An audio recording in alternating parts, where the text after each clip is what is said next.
रामपुर गांव में रामू नाम का एक व्यापारी रहता था, जो सेठ मोटूलाल के यहाँ काम करता था। रामू सेठ के खेतों पर मजदूरी करता था और फिर फसलों को नाव से दूसरे गांव में बेचा करता था। जल्दी जल्दी करो, सारा समय यहीं पर लगा दोगे तो ये सामान कौन ले जाएगा? अरे थोड़ा जल्दी जल्दी हाथ चलाओ। हाँ मालिक, सारा सामान नाव पर रख दिया है, बस ये कुछ चावल के बोरे ही रह गए हैं, बस इनको भी रखकर हम तुरंत ही निकल जाएंगे। हाँ ठीक है, जल्दी करो। अरे बिरजू कहाँ गया? कहीं दिख नहीं रहा है। वो मालिक बिरजू इस ठंड में अचानक बेहोश होकर गिर पड़ा था, इसलिए हम उसे घर छोड़ आए। अरे तो तुमने मुझे क्यों नहीं बताया? घर क्यों भेज दिया? मालिक मैं हूँ कि तुम बताओ जरा। आप मालिक? तो तुमने किससे पूछकर उसे घर भेज दिया? जी मालिक, गलती हो गई, आगे से ऐसा नहीं होगा। होनी भी नहीं चाहिए, नहीं तो तुम्हारी नौकरी तो गई समझो। चलो सब जल्दी जल्दी काम करो। रामू भाई, आज तो बहुत ठंड लग रही है, मेरे तो हाथ ठीक से काम ही नहीं कर रहे। हाँ भाई, सारा मामला तो पेट का ही तो है। अगर यह भूख ना होती तो मैं तो इस ठंड में घर से बाहर ही नहीं निकलता, पर क्या करें, जब भगवान ने पेट दिया है तो इसके लिए तो यह सब करना ही पड़ेगा। हाँ भाई शंकर, हम गरीबों के पास इस ठंड में काम करने के सिवा कोई और रास्ता भी तो नहीं है। काम करें तो कुछ पैसे मिले, एक ये हमारा मालिक है जिसके पास हम गरीबों के ऊपर जरा सा भी दया भाव नहीं है। इतनी ठंड में दिन रात हमसे काम लेता है और खुद तो सारा दिन बंद घर में घुसा रहता है। अरे भाई थोड़ा धीरे बोल, कहीं मालिक ने सुन लिया ना तो खामखा ही सबको डांट पड़ेगी। वैसे भी मालिक के पास दिल कहाँ है हम मजदूरों के लिए, उन्हें तो बस काम से मतलब है, चाहे कितनी ही ठंड हो। अरे यूं रोने धोने से कुछ नहीं होगा, चलो सब जल्दी, जितना जल्दी काम निपटे उतना ही जल्दी हम घर को लौट पाएंगे।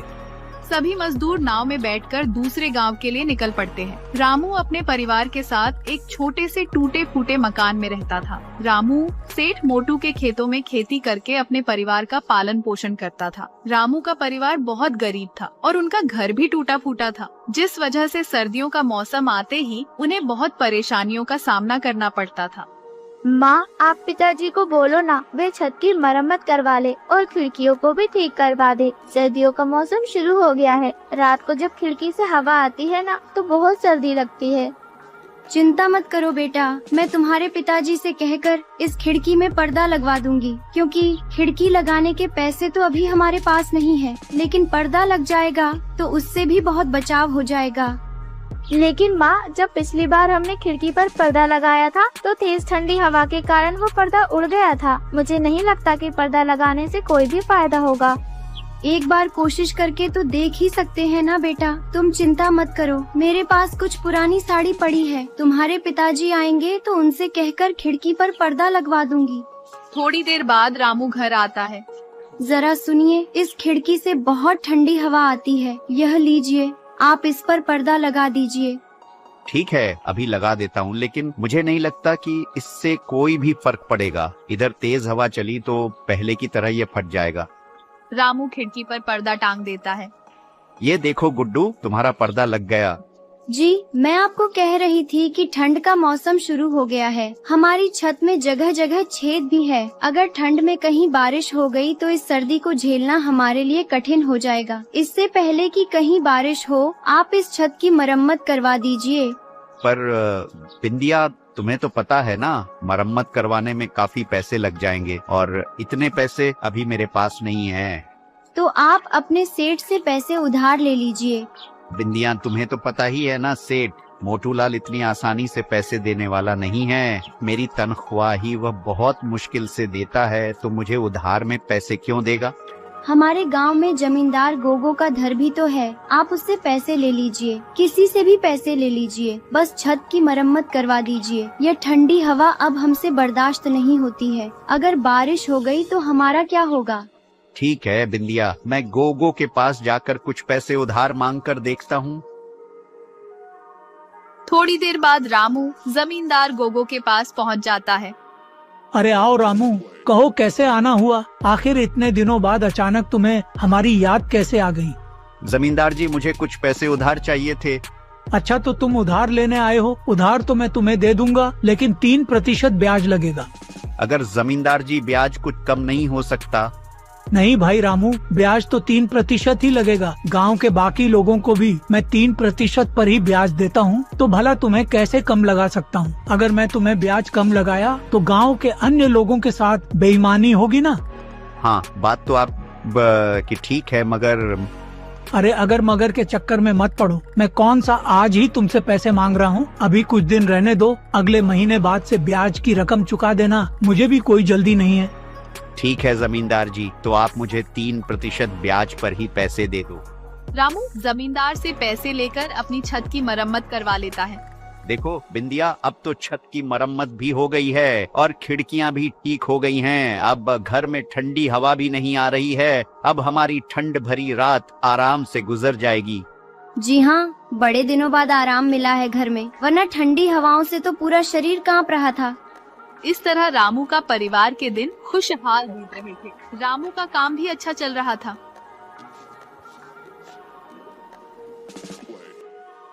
कहिए मुंशी जी, क्या चल रहा है? सब ठीक तो है ना? जी हुकुम, सब ठीक है। और भला आपके डर से कौन गलती कर सकता है? हाँ, डर जरूरी है, नहीं तो जमींदारी नहीं चलेगी। आज की जो भी आमदनी होगी वह मुझे बता देना। वही तो देने आया हूँ हुकुम, लेकिन एक छोटी सी दिक्कत है, एक जने को लेकर। दिक्कत किस वजह से हो रही है तुमको दिक्कत? हुकुम, वो हमारे गांव के मदन को लेकर उसने पिछले ही साल हमसे नाव खरीदने के लिए पैसे उधार लिए थे। हाँ तो क्या हुआ? उसने उधार सही समय पर नहीं भरा क्या? अरे हुकुम, भरता कैसे, उसका कारोबार ही ठप हो गया। सुना था कि उसकी दुकान में चोरी हो गई थी, जिससे उसे बहुत घाटा हुआ और अब वह उधार नहीं भर पा रहा। अच्छा ऐसा है, तो जो उसने नाव खरीदी है उसे उठा लो। गोगो बहुत ही चालाक और लालची जमींदार था। पहले गांव की लोगों को बड़े भारी ब्याज पर पैसे देता था और ब्याज ना चुका पाने पर उनके घर, खेत खलिहान सब हड़प लिया करता था। यह पैसा रखो, जमींदार का आदमी आएंगे तो उन्हें यह पैसे दे देना। और कब तक देना होगा जी? गुड्डू अब बड़ा हो रहा है, उसकी पढ़ाई के लिए भी तो कुछ जमा करना होगा ना।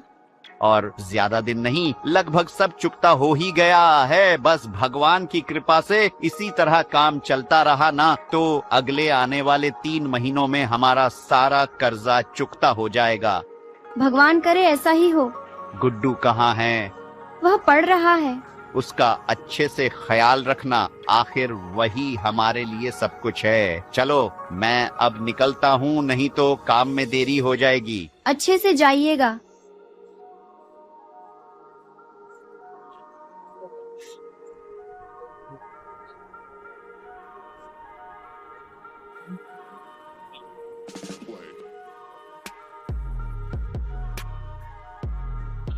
हे भगवान, बारिश होने लगी। ना जाने तुम्हारे पिताजी कहाँ रह गए। भगवान करे सब ठीक हो। माँ क्या हुआ? कुछ नहीं बेटा, तुम अंदर चलो, मैं अभी आती हूँ। भगवान उनकी रक्षा करना, इतनी बारिश हो रही है, बस वह सुरक्षित घर आ जाए। अरे थोड़ा सा खा लो ना बेटा, नहीं तो ये खाना बर्बाद हो जाएगा ना बेटा। माँ मुझे भूख नहीं लगी है। रात बहुत बड़ी है बेटा, अगर अभी नहीं खाओगे तो रात में भूख लग जाएगी। माँ आप क्या खाएंगी? बस आपके पापा आ जाएं, तब हम एक साथ खा लेंगे, लेकिन तुम खाकर सो जाओ। लगता है तुम्हारे पापा आ गए, मैं दरवाजा खोलकर आती हूँ। जी आप कौन? क्या यह रामू का घर है? हाँ कहिए। आज नदी से नाव ले जाते समय बीच रास्ते में नाव पलट गई। नाव पलट जाने से रामू की उस नदी में ही मौत हो गई। नहीं, ऐसा नहीं हो सकता। इसके बाद बिंदिया अपने जीवन में अकेली पड़ जाती है। उसके जीवन की सारी खुशियाँ चली जाती है। वह खुद तो दूर, वह अपने बेटे को भी 3 वक्त का ढंग से खाना भी नहीं खिला पाती है। ऊपर से जमींदार के पैसे न लौटाने पर उसको खूब खरी खोटी सुननी पड़ती है। वह दिन के आधे समय में सिर्फ रोती रहती थी। उसे जीने की कोई इच्छा न थी, इसलिए वह खुद को मारना चाहती थी। लेकिन यह सब सोचते ही उसे अपने बेटे की याद आ जाती थी। अगर मैं भी चली गई तो मेरे बच्चे को कौन देखेगा? नहीं, मैं कमजोर नहीं पड़ सकती। मुझे जीना होगा अपने बेटे के लिए। मुझे अपने बेटे के लिए जीना ही पड़ेगा। लेकिन कुछ भी करूं, कुछ पैसे तो चाहिए ही। वो मैं कहां से लाऊंगी? जमींदार बाबू को तो वैसे ही पैसे देने हैं। अगर उनसे मांगूंगी तो क्या वह देंगे? जो भी हो, एक बार बोलकर देखती हूँ, हो सके दे दे। रामू का और कितना पैसा निकल रहा है जो उधार लिया था? उसका 80% तो चुका दिया। अगर आज वह जिंदा होता तो शायद बाकी का उधार भी चुका देता। लेकिन उसके मरने से मेरा पैसा नहीं मिलेगा। वैसे भी बहुत समय हो गया है। अगर जरूरत पड़ी तो अब उसका घर बेचकर पैसे लेना होगा। अगर हम घर ले लेंगे तो वह लोग रहेंगे कहाँ? ये मेरा सर दर्द नहीं है, वह उन्हें समझने दो। मैंने जो कहा है वह जाकर करो। जी आप दोनों कैसी बातें कर रहे हैं? बेचारी विधवा कहाँ से भरेगी अब आपका ब्याज, और अब आप उसका घर लेने की भी बात कर रहे हैं। इतनी ठंड में वह बेचारी अपने बच्चे के साथ कहाँ जाएगी? कम से कम उन दोनों के बारे में तो सोचो। उन दोनों का क्या कसूर? एक तो वैसे ही उनके सर पर मुश्किलों का पहाड़ टूट पड़ा है, और आप इस ठंड में उनसे उनकी छत भी छीनना चाहते हैं। आप ऐसा मत कीजिए। यहाँ क्या कर रही हो तुम? तुम्हें कितनी बार कहा है मेरे व्यापार में बार बार दखल अंदाजी मत किया करो। तुम्हारा काम घर में झाड़ू पोछा करना है, जाओ और अपना काम करो। माफी हुजूर, लेकिन ठकुराइन जी बात तो सही कह रही है। इतनी ठंड में वह बेचारे कहाँ जाएंगे? मैं क्या कह रहा था हुजूर, रामू ने जितना पैसा दिया था उससे कहीं ज्यादा उसके घर की कीमत है। इसलिए आप वह घर ले लीजिए और उन्हें नदी किनारे वाला आपका जो पुराना घर है ना, वह उनको दे दीजिए, और थोड़े बहुत पैसे भी दे देना। वैसे भी वह घर कब से वीरान पड़ा हुआ है, क्या पता कब नदी में बह जाए, और इसके लिए आपको कोई दोष भी नहीं दे सकेगा। वैसे भी अगर इतनी ठंड में आप उनको घर से बाहर निकालेंगे और यह बात गांव में फैलेगी तो आपकी बहुत बदनामी होगी। लोग आपको बेरहम समझेंगे। बात तो तुम पते की कर रहे हो मुंशी। ठीक है, जैसा तुमने कहा है वैसा ही करो। जमींदार बाबू, आओ आओ, तुम्हारी ही बारे में बात चल रही थी। ये बताओ, इस बार तुमने मेरा बकाया क्यों नहीं दिया? इसी बारे में तो आपसे बात करने आई हूँ। जमींदार जी, मेरे गुड्डू के बाबूजी जो कुछ भी बचा कर गए थे वह सब तो अब खत्म हो चुका है। अभी 2 वक्त का खाना भी ठीक से नहीं मिल रहा। अभी किस तरह आपके पैसे वापस करूँ? ऐसे तो काम नहीं चलेगा। पैसे जब तुमने लिए हैं तो तुम्हें ही वापस करने होंगे ना। वह तो मैं जानती हूँ, लेकिन मैं छोटे से बच्चे को लेकर क्या काम करूँगी? वैसे मैंने हुक्म से बात तो की है। तुम्हारा जो घर है वह तुम जमींदार जी को दे दो, और बदले में नदी के किनारे वाला जो जमींदार बाबू का घर है ना, वह ले लो, और साथ में कुछ पैसे भी। लेकिन वह घर तो कब से वीरान पड़ा है। वहाँ पर हम किस तरह रहेंगे और क्या खाएंगे? इन पैसों से तुम नदी के किनारे खाली वाली जगह पर खेती कर सकती हो और फसल को बाजार में बेचकर अपना परिवार चला सकती हो। मैं इससे ज्यादा कुछ नहीं कर सकता हूँ। इसके बाद बिंदिया अपने बेटे को लेकर उस घर में चली जाती है। जितना हो सके उसने घर के बगल वाली जगह की सफाई की। इसके बाद उसने उस खाली जगह पर खेती करना शुरू कर दिया। इसके बाद वह बाजार में फसलों को बेचकर अपना घर चलाने लगी। माँ, मुझे बहुत डर लग रहा है। मुझे उस घर जाना है। ये घर अच्छा नहीं है। वह घर अब नहीं है बेटा, वह घर बारिश में बह गया। हम दोनों इस घर को बिल्कुल नया बना देंगे। जब तुम बड़े हो जाओगे और बहुत पैसे कमाओगे तब हम लोग एक बड़ा घर लेंगे। हाँ माँ, मैं बहुत बड़ा आदमी बनूंगा। जमींदार बाबू के घर से भी बड़ा घर होगा हमारा। ठीक है बेटा, ठीक है। अभी बाहर मत जाना। बेटा तुम जाकर बिस्तर पर बैठो, मैं अभी आती हूँ। बिंदिया सुबह देखती है कि छत पर से पानी गिरने के कारण जमीन के नीचे गड्ढा बन गया है। भला यह क्या हुआ? इतना बड़ा गड्ढा कैसे हो गया?